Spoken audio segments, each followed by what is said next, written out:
Okay, let's get to the Vanguard newspaper. The Vanguard is leading with, of course, Benue story. Benue killings will confront land grabbing head on to bring peace. Will confront land grabbing head on to bring peace. That's according to the president yesterday. As we said, for you to really give your characterization and interpretation of the president's position as far as Benue is concerned, I think you shouldn't listen to just snippets. You should listen to the entire presentation or speech he made in that town hall meeting.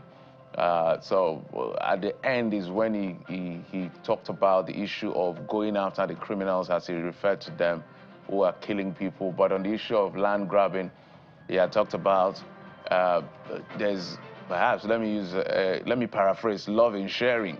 But that is the bone of contention. I don't know whether that's going to work in any shape or form, because the people are saying that their lands are being invaded, their people are being killed. If you listen to the tortive, it was very unapologetic. He didn't speak as a politician. He spoke as a traditional ruler who wants his people protected.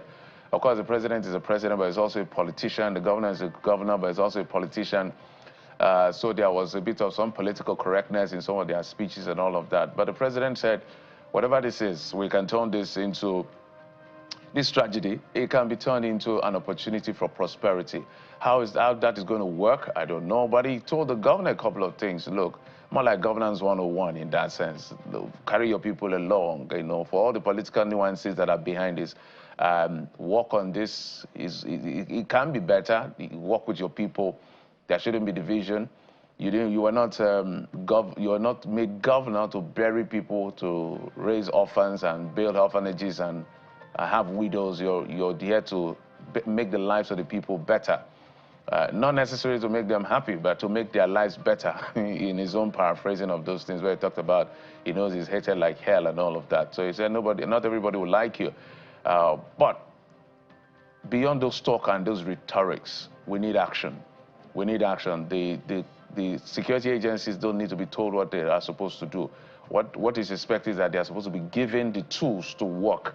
And we hope that in a few days we will hear from the IGP or whoever is supposed to do those arrests to arrest, and those people must be brought to book and face the full weight of the law for mercilessly killing children and other people in Yawata and other parts of Benue State. Bukola. Yes, there's more to come on Newspaper Review. This time we have from the front page of This Nigeria, we have Benue as well, featuring as the big story. Listen to this. Get the criminals. Tinubu orders orders security chiefs, advocates ranching. Tortiv describes killings as unprovoked and genocidal.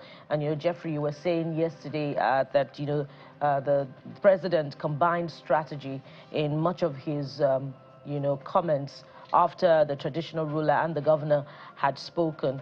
And it says quite a lot, because if the traditional ruler had described exactly, what the situation of things, were, and the president, doubled down on the need for peace, calling for the, release of land for ranching, and the need for us to, learn to live with each other, then the president might have information that we do not have, and maybe perhaps supports the suggestions that come through time and again, that there may be some political dimension to what is happening in Benue State. So more importantly, as Jeffrey had said, we need to stop talking about killings in Benue State and begin again to talk about, progress in agricultural development.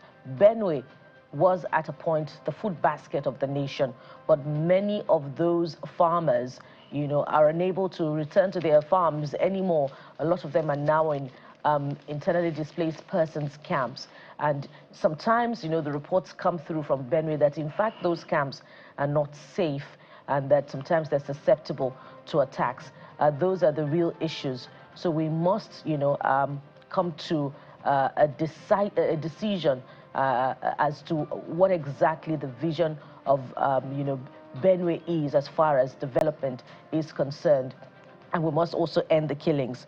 Let's take a look at some more stories on the front page of This Nigeria this morning. Senate gives NNPCL 1-week ultimatum to account for over 210 trillion naira missing funds. That's it. That's another big story on the front page of this Nigeria this morning. And, you know, this speaks to the calls time and again for more transparency, you know, from the nation's oil company, the NNPCL. So, you know, Nati, I believe Jeffrey has also spoken in time past about unaccounted funds from the state-owned oil company. So where are the auditors, and you know, what should be the reports that should be coming out of this particular call?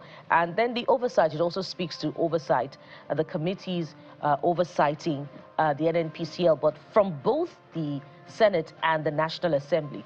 And so we have joining us on the program our very dependable media analyst, Mr. Dayo Akitobi, who has since joined us to weigh in on some of these matters. Of course, Mr. Akitobi, we know that you've been following from the onset. The president has finally visited, that very important visit, you know, to not just to condole, you know, but the statesmanship, the presence that is required, and the reassurance that should come from the president. Did you see that yesterday? Yesterday's visit was underwhelming, to tell you the truth. First of all, it was too little too late. It should have happened much, much earlier. The thinking that it's better late than never sometimes doesn't actually meet what is necessary. And yesterday's show looked more like for optics. First of all, it was disappointing that he didn't actually get to the scene of the crime, that he stopped in Makurdi. It looked to me more like a carnival or a campaign event as opposed to real, genuinely felt condolences and sorrow about what has happened. I also think he didn't go far enough in terms of his mandate to the security chiefs. I think some heads should have rolled, really. I think it's not good enough to say, go and find these people, go and kill them, go and take them out. You've got to arrest them, you've got to bring them to book. He could have stayed in Abuja to do that. Besides, the security chiefs already know what their job is. It doesn't take the president to have to tell them what their job is before they actually do it. So it means they're derelict in their duty, and some people should have been held to account. That's what I wanted to see, was that the president would actually let the people of Benue know that this is not acceptable. We're taking concrete steps. I think there's been too much dialogue, talking about forming a peace committee, a white paper that will gather dust on a table somewhere after some time. I think the situation is way beyond the measures, which look just like papering over the issue, just trying to make people feel assured a bit. But there were no concrete steps that came out of that visit that would reassure people that this is not going to happen again. I think some people should have been sacked. I think the notion of everybody clapping after he made a statement made it look more like a campaign event, lining children up, school children up to welcome him. That didn't speak very well to the notion of the fact that this was a grave issue. Take, for example, the state governor declared a public holiday as opposed to days of mourning. I mean, these are 100 human beings and not chickens. And we're declaring a public holiday because the president is coming to visit on what should have been a condolence visit. Then look at the levity with which our president said, sorry, I can't get to the scene of the crime because the roads are bad, it's raining. I mean, these are very poor excuses. This doesn't rise to the level of statesmanship, in my view. Well, you've said it, and that's why I said everybody saw if you watch the entire thing, you get to see and make your submission. But just before we get to another paper, I wanted to find out from you, because it appears from what from at least where I sat, it looks like the president has an information we don't have, because he spent 95, let me not use a data now, but a lot of time doing more of political housekeeping than even giving orders in terms of, in fact, the time he gave orders was towards the end of his speech, where he talked to the IGP, he talked to the NIA, and then talked to the military, the CDS, where he talked about all of that. So at the end of the day, one wonders exactly, it looks like the president has an information that this is more politically driven or something than even what we are talking about, because some people expected him to say, well, these criminals, enough is enough. Henceforth, if we see you with AK-47 with your cattle or anything, your life is already at risk. Whatever you see, you know, we saw that with Muhammadu Buhari at some point, I think towards the election, when he said, better be careful around this election. Anything you see, the military have my orders, else you're going to see something really brutal. But he spent a lot of time talking about the governor has to do this, more like governance 101 to the governor. And I was just looking at the governor, I felt for him, like showing him the ropes in that sense, with the greatest sense of respect. So do you think the president has an information we don't have? Because the top chief is saying, we know what is responsible for this. And I'm not mincing words. This is what is responsible. The president was just being tactically de-escalating so that, what exactly do you think was going on here? The Tortive was the one who made the most impact yesterday because he was the one who hit the nail on the head and talked about what really was going on. I think the president is looking at it from a political standpoint. A lot of what he said related to political issues in terms of alliances, in terms of dialogue, in terms of negotiation. And if he knows what well, naturally you would expect that the president will know what we don't know from a security standpoint. He gets security briefings every day, and not all of it can be exposed to the public because it deals with national security. But on a political front, let's remember, first of all, his SSG is from Benue. The SSG, Akume, a previous governor, and the current governor, Father Aliyah, they've been at daggers drawn from the beginning. From day one. From day one. And there's a lot of speculation that it is their contention that is brewing violence from opposing camps, that is Akume's supporters, Aliyah's supporters who are jawing at each other. So the president probably believes that there might be a political dimension to this crisis, and that may be where he thinks his strength is. Okay, yeah, so he's giving an abstract order to the security chiefs, but where his strength is political solutions. And so that seems to be where he was trying to point his direction to, is there could be a political solution to this, and I'm ready to broker that piece from a political standpoint, because that's where my strength is. Why do you think he didn't speak to the terrorists? Well, that... because he spoke to the service chiefs to get them. Yes. I mean, a pronouncement to looking at the camera, looking at the hall and saying this, you know what I mean? Yes, I do, but that is why I said that from the beginning, that it didn't seem like there was a concerted, passionate effort to address the issue head-on where it belongs. He has farmed out the responsibility to his security chiefs as opposed to taking the leadership himself and saying, as the father of the country, I want to take these substantive steps and say, terrorists, we're coming after you, shoot on sight, anybody with an AK-47, we're locking you up, we're throwing away the key.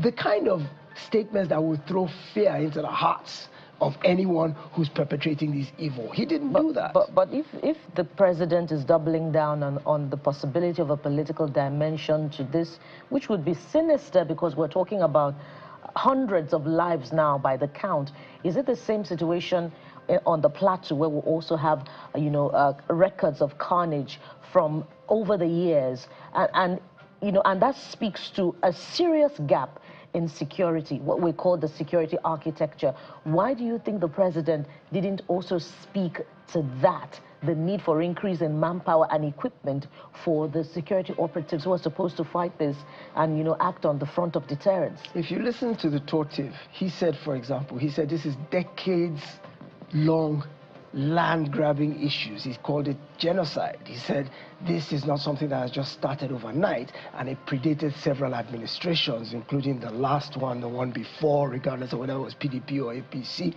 So, at the end of the day, there are people who are using herders' cover to perpetrate evil. Now, on the president's side, remember, unlike President Buhari or President Obasanjo, he's not necessarily a defense specialist. He's not an army, or he's not been in any of the armed forces. So he gets his briefings from his national security advisor, from the service chiefs, from people who can tell him.